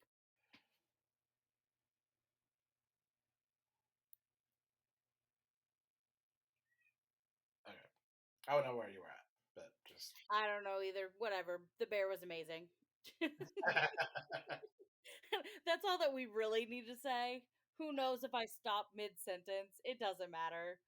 Just, the bear was amazing. Richie's storyline was the best part of the season. Yes. Hands down. Yeah. That was your number 2, right? So, what is your number 2? My number 2 is Good Omens.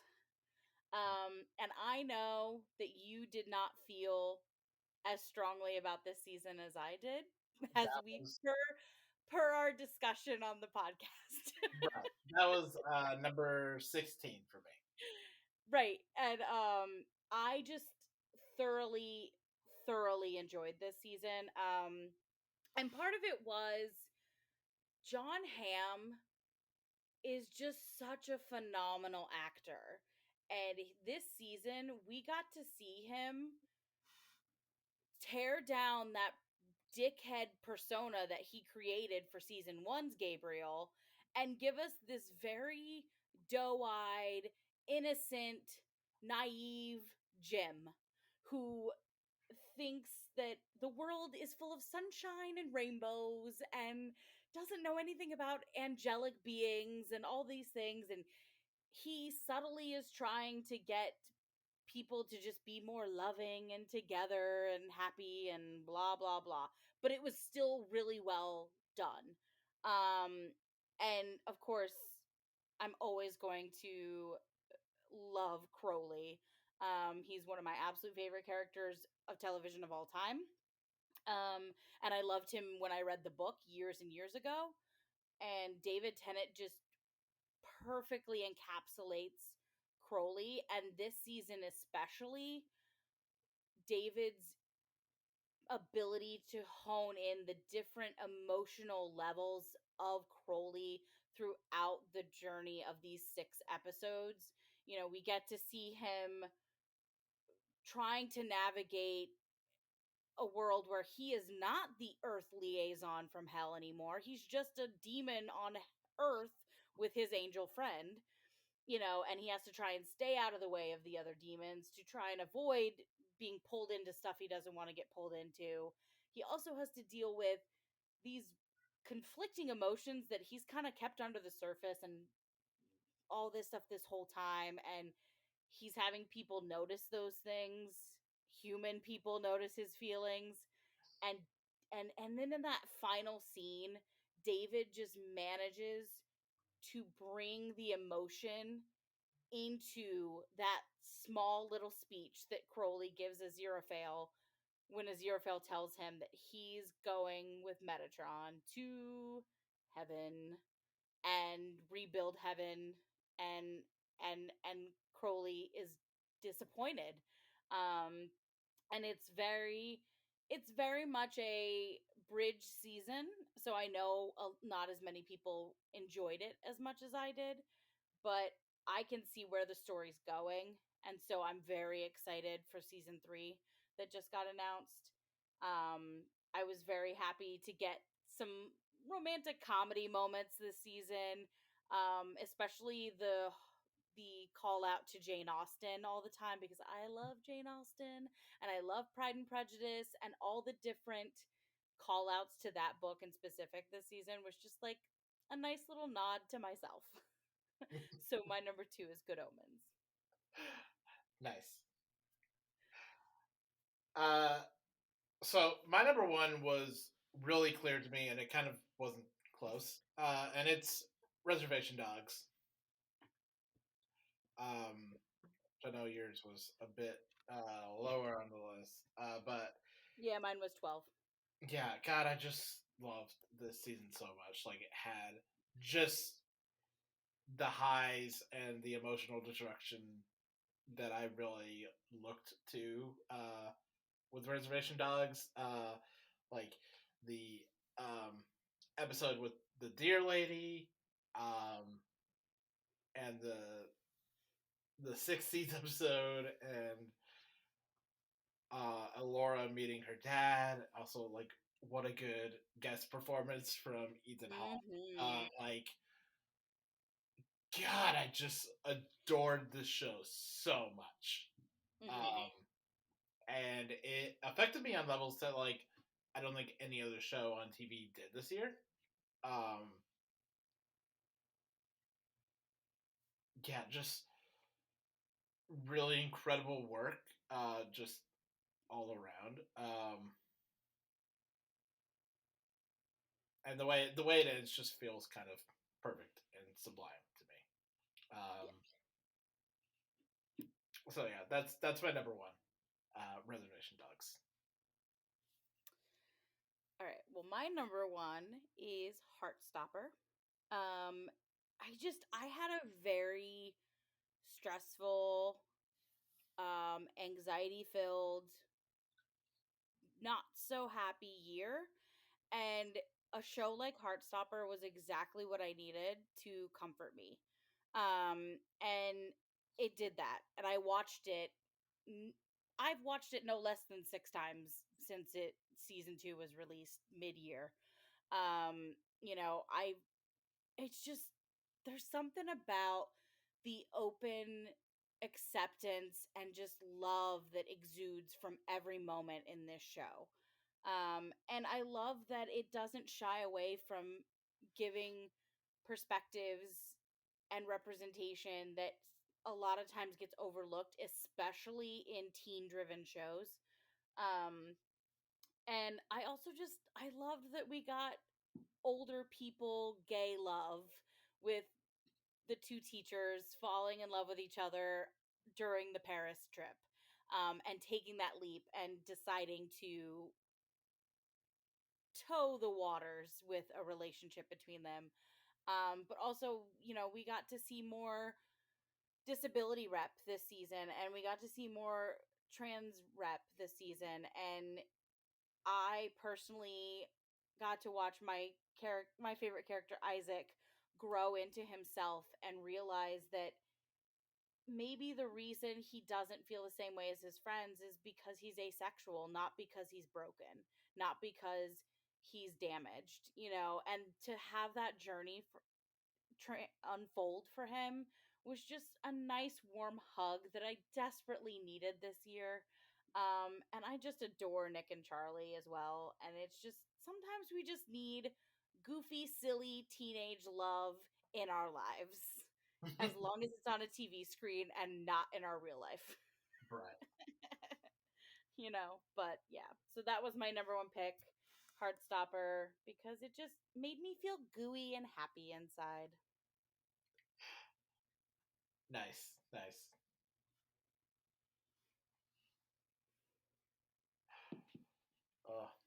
So those are our top 10 of the year. Do you want to hear what was in my back 20? Like the back half of my back 20? Or top 20? Sure. So I've already mentioned a little bit, but just going from 20 down to 11, I had The Owl House, Mrs. Davis, Our Flag Mm-hmm. Means That, Harley Quinn, Good Omens, Fiona and Cake, Star Trek Picard, What We Do Mm-hmm. in the Shadows, Silo, and Hilda.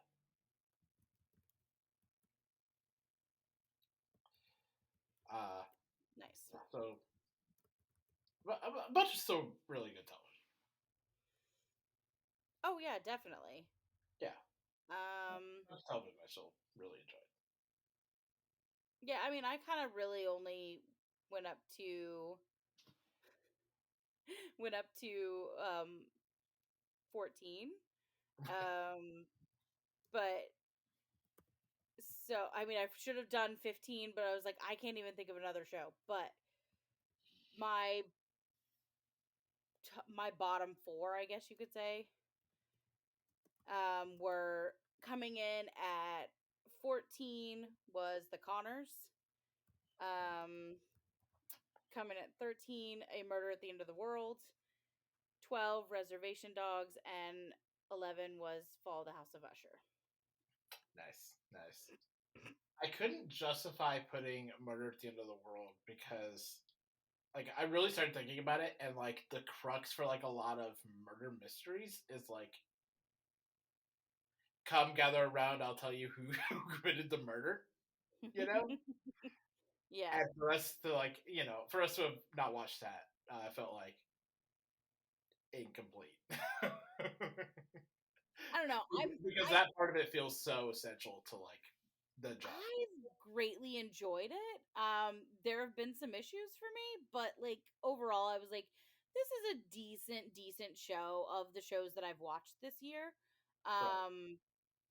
And it's crazy to me that I was just like thinking, I was like, I reviewed quite a few shows at the front half of this year, and I'm like, I rated some of their episodes pretty great, but I'm like, I didn't even think to put them on this list. But I was like, Murder at the End of the World, I was like, I really enjoyed myself. I really, sat at the edge of my seat for pretty much every episode, and I it allowed me to have theories. And a lot of times if a show is captivating enough, I'm going to have theories about where I think it's going to go. I'm going to have conclusions drawn prior to the final episode. And if a show can do that for me, I'm like, okay, that's worthy of top 15, whatever. Right. But yeah. So whatever. But Yeah. yeah, I had to put the Connors on there somewhere within 20, Mhm. because I adore that show so much, even though it's ridiculous. Right. Right. It's a Well, nostalgia ridiculous thing. right. Well, hopefully next year will be a little easier for us to compile this list if we're doing it like the entire year. So, Yeah, I think I'll like handle television that way moving forward, because it I was like sitting here trying to think, I'm like, what shows aired this year? And so like I kind of had to rely on our end of the year lists for Telltale TV, because I was like, what shows mhm. existed this year? Right. Because I don't like, I was like, oh, I'll remember the things that I watched this year, and then I go back and I'm like, no, I did not. I did not remember any of this.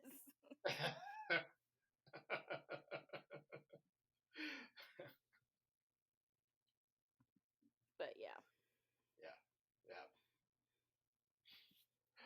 Um, so let's look to 2024 real quick as we close out the podcast, or Hmm. close out this episode. Um, what are we really looking forward to in 2024?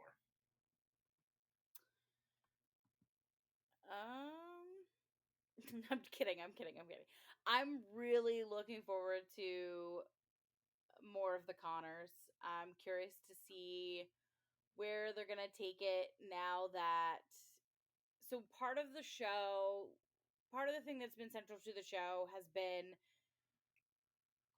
Darlene and Becky being parents. And now Darlene, at the end of this past season, Darlene's son, which was her youngest child, graduated from high school and he's going off to college. And her oldest child is kind of very independent. She comes around every so often. So like it'll be interesting to see if that dynamic's going to change with her children not really in the picture anymore and it just being Becky's young child. Mhm. So I'm curious to see how the season's gonna play out. And Katie Seagal is on it now because she married she married the dad, Dan Connor. Her character married Dan Connor. So like I enjoy that we now have Katie Seagal because she's always a pleasure. And so we'll see if she's in it a bit more this season. Nice, nice. Yeah. Yeah. For me, I think a lot of stuff I'm excited to see come back is stuff that like I don't even know will come back in 2024. Mhm. So it's like I'm excited for Yellow Jacket season 3 to come back. I don't know if it will release in 2024 though. Maybe or maybe not. Mhm. Because they're still in the writers' room, I think. Yeah. Like I'm excited for Andor to come back, but that doesn't come back till 2025. I am excited for Arcane to come back in the fall. Yeah. I'm legitimately excited for that to come back. I am excited for Dimension 20 Fantasy High Junior Year, which will take off in January. Which I actually don't know what I'm going to do about that because I don't know how I'm going to watch Junior Year while we're also doing Freshman Year. That's going to be. That's going to be fun.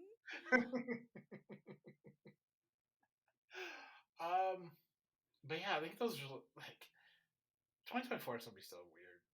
Like, I'm also intrigued, and this is listen, I will always say I will watch the Law and Order shows.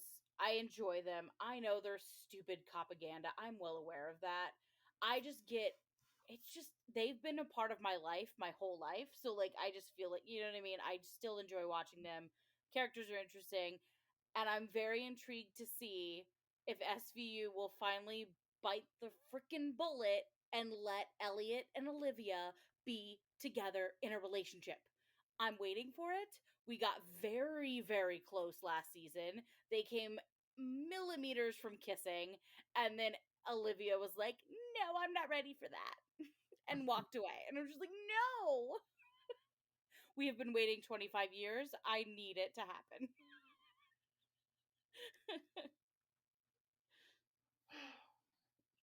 Anyways, it's stupid things. It's the stupid things that bring me joy in life. I'm like trying to think of other things like that are coming in 2012. I'm like, I don't really know yet, you know? yeah, it's really hard to Um, say. yeah, but like of the things that I do know, I'm like, this is kind of what I'm hoping for. Um, though I'm no longer a huge fan of 911, I am interested to see if things are going to change in any way with its shift from Fox to ABC. I'm very intrigued by that. It's no longer a favorite show of mine, but I will still watch just to see if there's going to be any like tonal shifts or dynamic changes. You know what I mean? So Right. it'll be interesting. Yeah. Yeah. Maybe it'll get better again. Listen, Angela Bassett is holding that show on her damn shoulders.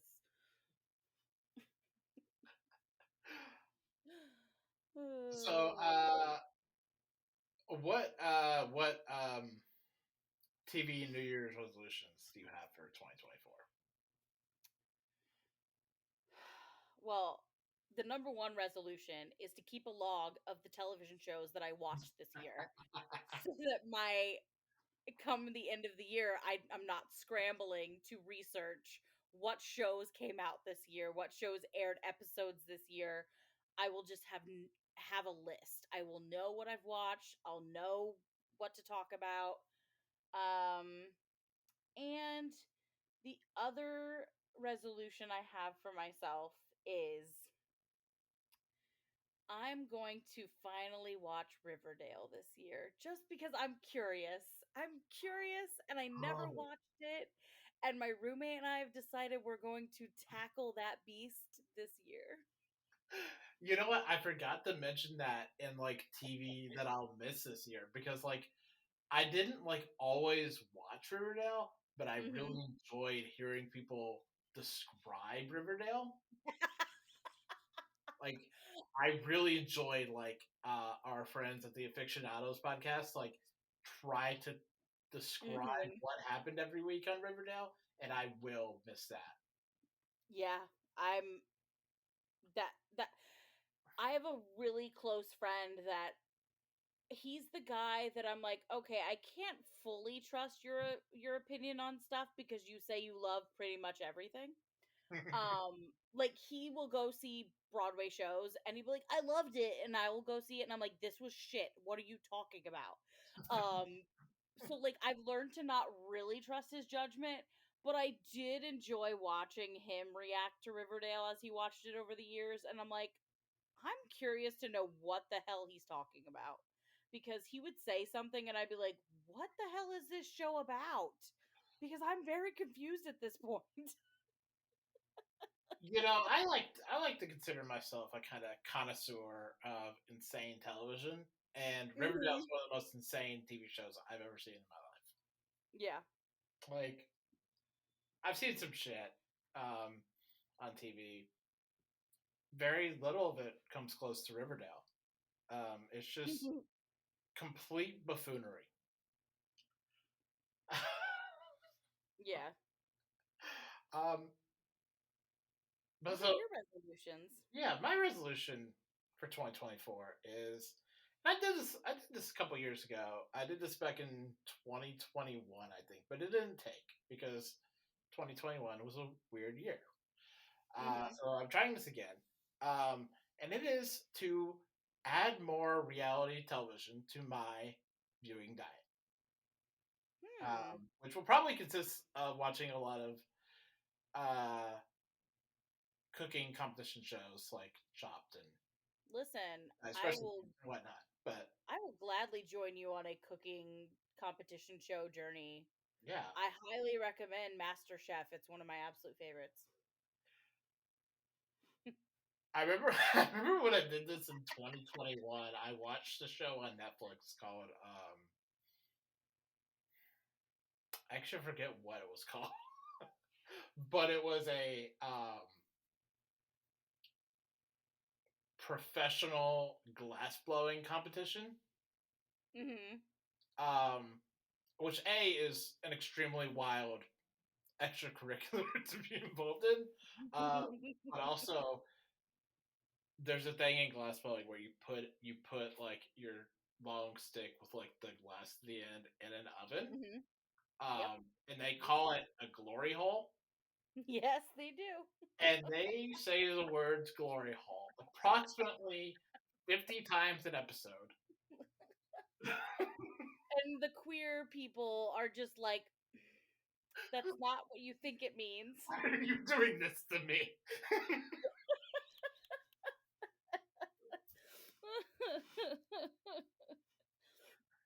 But anyway, yes, I'm gonna be watching a lot more. I mean, I'm already because I'm watching like old seasons of like Survivor and Big Brother Mhm. right now, Yeah. um, for like pieces that I'm working on. So I'm gonna be watching a lot of that. Be watching, um, probably watching some Below Deck. We're gonna watch. we're gonna have to watch. We're gonna have to watch the next season of The Ultimatum Queer Love. Oh That comes dear. out. Yes, we They're will. they're they're working on a second I season of that. I will say I do watch 90 Day Fiance with my roommate. And by watch, I mean I'm doing a coloring app on my phone while she's intensely watching it, and I'm just listening to the BS that's spouting out of these people's mouths, and it's just like, who who the hell gives them the ability to marry each other? Like, I have questions. Most it's one of those shows that you're like, okay, you can't take this seriously at all. You can't, because it's too insane to take seriously. Right. The other reality show I would recommend that's a fun little easy thing to watch is Nailed It, which, because it's Oh, funny to watch people fail so badly at making cakes and cupcakes and cookies. Like, mm-hmm. it's ridiculous, and the hosts are amazing. They're hilarious, and they get like one celebrity guest judge like each episode. It's so much fun. So much fun Yeah, to I watch. think I watched the first season of that when it first came out. It's one of my it's one of those ones that like my roommate and I are like, I don't know what to watch tonight. We're like, oh, I don't really want to think, so we just turn on Nailed It. Just like, we'll turn on Nailed It.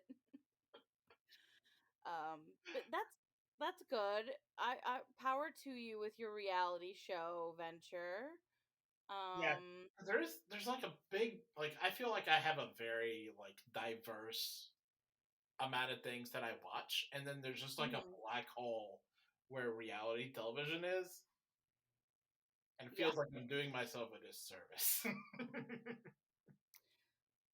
that's valid.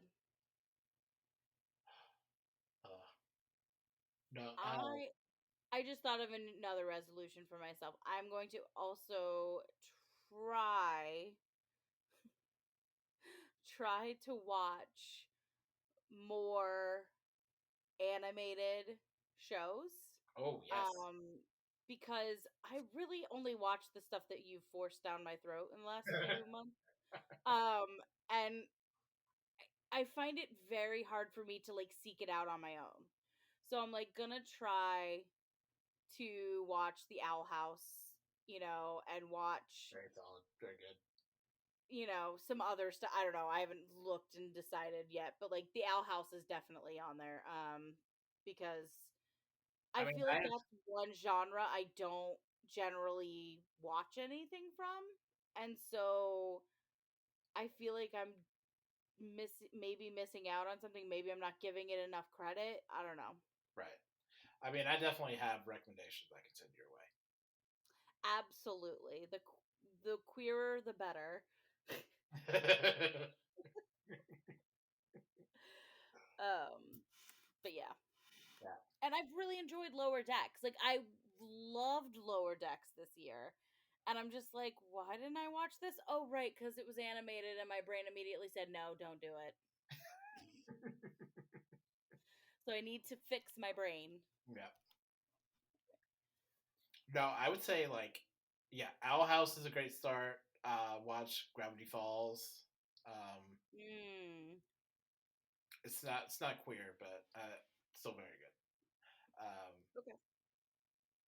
I don't know. Oh, I'll come up with a list and I'll send it to you. I mean, we're obviously also going to continue our Adventure Time watch, which Right. I mean, has helped me with being more open to animation. right. I've also thought about, like, in the realm of animation, like looking at some animes too, because I used to, in high school, I watched a couple animes and Right. like I enjoyed them, but I haven't watched an anime in like 5 million years, and I'm like, there are so many that my queer friends talk about on our Discord that I'm like, I should watch these. Anime is where my animated expertise abruptly ends. I know, I'm aware. We have talked about this. I don't I know. think we I briefly have a talked about it when we were talking about my adventures with Superman, because the right.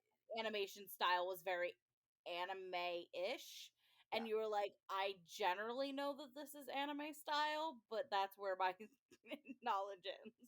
Yeah. I have some mental block with anime. Um, one day I'll get over, but it's not this year. And like last year or earlier this year, I watched Yuri on Ice, which was my first anime Mm. in like a million years, and I absolutely loved it. And I was just like, why don't I watch more anime? Like, I love anime. It's overly dramatic. 9 times out of 10, it's inherently queer, and it's just fun. Like, it's just the stupidest storylines, and you're like, yep, that makes logical sense. Hmm. But yeah. Yeah, yeah. No, one of like the best like TV New Year's resolutions I ever heard, like to go off on a tangent, um, was trying to apply like different variations of like the Bechdel test to like your viewing. So like Oh. trying to watch um, a show where two black people interact and it's not like ingrained into the show, or trying to watch something where two queer people interact where they're not in a relationship or it's not a part of the show, like the L word or queer as folk or something like that. Mm-hmm. And then just like different variations of that kind of thing, um, which I think I did like 5 or 6 years ago and it was like really helpful. Interesting. I'll have to like look into that. Like I do generally try to be like, okay, it's because someone once asked me, they're like, "Do you really just like all the queer characters on a television show?" I'm like, "No, they have to be of substance if I'm going to like them. Like it's just like a straight character. I'm gonna like them if they have substance to them." But like I especially enjoy it if a queer character is in the background and they're queer, but it's not who they are. Like it's not part of who they are. Like Right. yes, that's an identifier that is part of their story, but it's not like, oh my god, my queerness is my entire existence. Right. But yeah, it's very hard because a lot of writers don't know how to do it without doing that. I kind of did it. I've kind of been doing it in a way, rewatching Chicago Fire because it's a very masculine show and they Mm, have very limited female characters, and so like I've kind of been like reassessing this show from the standpoint of, okay, how do these female characters interact with the male characters that dominate this show? How many of these characters are of color? How many of these characters have a different sexual identity than the quote unquote norm? And so far, up to season 4, we've had one queer character, and she was killed. oh yeah, I remember that. Kill the lesbian. Um, in later seasons, I know we have more queer characters, but it's just like this is not necessarily good, but I still love this show. I don't hate it because it hits those Bechdel test notes good in some areas and fails disastrously in other areas. So it's like it's decently good for an NBC primetime show. Right. Right. But yeah, that's an interesting thing to look at. I'll definitely think about that more as I watch TV this year. Yeah. Yeah. And yeah, I've basically thought about that ever since I heard that and did it. It's like, yeah, that's really interesting. Just as like a concept, it's like that's really Mm-hmm. interesting. Especially now, is like we consider Bechdel test as more or less a joke. Yeah. Uh, Yeah, but we can still like look at it from right. the Yeah. starting point of a Bechdel test and Right. go on our own little tangents with it. Yeah. Yeah. I want to jokingly do one where I'm like, I'll watch an inherently queer show, like a show that is all queer characters, and be like, okay, is there at least one straight person in this show, and how is that straight person written? I'll just do it that way. I'll be like, how is that one written? Yes. It's the opposite of how is the queer character written in an inherently straight show. Uh, uh,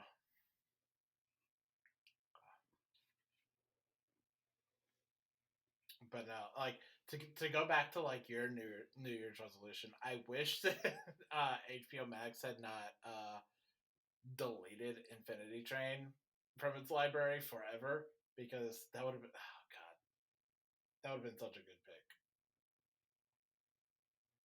I would have enjoyed yeah. giving you so much.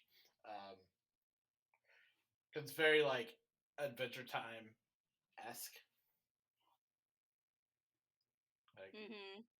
very much in that vein. I love Infinity Train. I'm so sad that show does not exist anymore. Like that bums me out so much. I've also like kind of contemplated, I don't know if I'll do it this year, so that's why I'm not like putting it as like a hard and fast resolution, but I've like contemplated going back and like cuz like with the with the revitalization of Frasier this year, like I was thinking, I was like, I watched Cheers growing up, but I never watched Frasier. I never watched that spinoff. I watch, I kind of at some point want to go back to some of these more classic shows and be like, I'm gonna try to watch this show from start to finish. Right, right. Some of these ones that I missed over the years. Like there are plenty of classics that I've watched millions of times throughout the years. Um, but with streaming the way it is now, you can easily find a lot of these shows. So like in 2020, I revisited Seinfeld. I hadn't watched Seinfeld in years. I was like, I'm gonna revisit this, and I enjoyed myself for the most part. Um, But like I'm like, maybe I should give Frasier a try. I kind of liked his character a little bit on Cheers. I don't know if I'd like a whole show about him, but I guess we could find out. But like I said, I don't know if I'll get to that this year. I'm kind of managing my expectations. I mean, that feels like a good 2025 resolution. Oh yeah. You'd be like, listen, here's a show with a million episodes. Let's try to try to watch this. Let's try to hold off on that one. Kind of like if I were to be like, listen, I'm going to find every episode of this show that has been on the air for 25 years, 20 something years, and be like, I'm going to watch all of them. No, that's not happening. That's not But happening. it might. Yep, yep. I actually looked into it because I wanted to watch old episodes of Law and Order, like original seasons, and you can only find like post season 12, I think, on streaming. And I'm like, Jeez. that's annoying. Netflix used to have like that whole catalog. Yeah, well, Long you time can ago. find it's funny because you can find all of Law and Order SVU on multiple streaming services, but you go to Peacock and you look at Law and Order and like the first season I think is either 13 or 14. So like you can't even find anything older than that. And you can't even purchase them on Prime. Like you know how sometimes you can purchase shit on Prime if it's Right. not on like streaming service fee? Nope. I'm like, what? How am I supposed to watch seasons 1 through 3 if I wanted to? Dick Wolf, what's wrong with you? I just don't understand why SVU is completely available, but like the other Law and Order entities are not. Right. Well, Criminal Intent is completely available, but do we really watch that? Not really. No. I liked. I mean, I was maybe one of 10 people that watched Criminal Intent and actually Oh no, liked it. I've watched it all the way through and I decently enjoyed it. Vincent D'Onofrio was the best part of it. Um, but like it's not one that I go back and rewatch. You know what? As like a weird intersection of our interests on this podcast, Brendan Lee Mulligan was a camera operator on Criminal Intent. Really? Yeah, he was. I don't know if it was camera operator, but it was one of those like behind the scenes people that worked on Criminal Intent.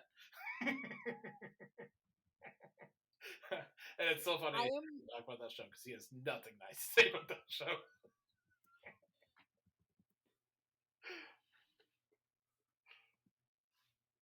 I'm looking. I'm curious. That's funny. That's so funny though. Yeah, yeah.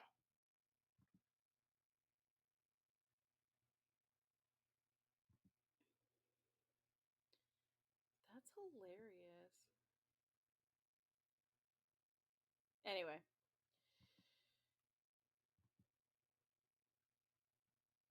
But yeah. I think it was like, Oh, you know what else I'm looking forward to in 2024? I just remember this. I'm curious. I'm very interested in seeing the new season of Doctor Who. I'm very intrigued with Shuti Gatwa and his performance as Doctor 15. So I'm curious to see how that unfolds. right. I almost forgot about that. I was like, wait a minute.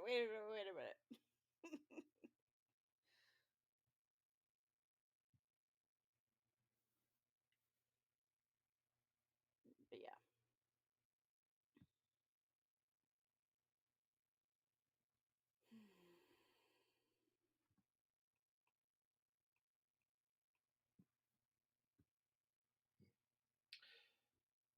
Yeah. Brennan's uncredited, but I know I've heard him talk about working on it. Oh, I didn't know if you were like looking it up. I was looking it up. I know I've heard him talk about this. He just must not be credited. Oh, probably not. He was probably a very lowly cameraman. Yeah. That's funny. But no, for your for your New Year's resolution, you could go back and watch some Adventure Time. That's true. I could watch some extra Adventure Time. Yeah, go back and watch some previous Adventure Time while we're off. We're off for a good 2 weeks. I could. You're right. Yep. There's only about 1 billion episodes. Only about 1 billion episodes. only approximately 1 billion episodes. I'm also, my friends convinced me to start listening to the podcast, The Magnus Archives. So I'm like, during our time off, I'm going to do a little bit of that as well. All right. They're like, oh, you would really like this. And I'm like, okay, cool. Yeah. I'm going to do it.